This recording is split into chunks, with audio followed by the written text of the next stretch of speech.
കുർബാനയ്ക്കിടെ ഈ പാട്ട് കേൾക്കുമ്പോഴുള്ള ഫീൽ അതൊന്ന് വേറെ തന്നെയാണ്.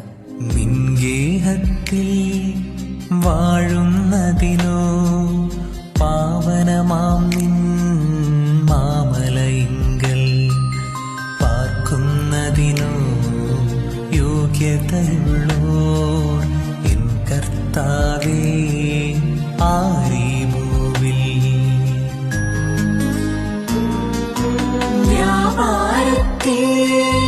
നിഷ്കന്മഷനും ന്യായം മാത്രം നോക്കുന്നവൻ സത്യം തന്നെ പറയുന്നവനും വഞ്ചനാവിൽ തീണ്ടാത്തവനും നിസ്സാരതരം തിന്മകൾ പോലും സ്നേഹിതനെതിരായി ചെയ്യാത്തവനും അയൽവാസികളെ ദ്രോഹിപ്പതിനായി കൈക്കൂലിയും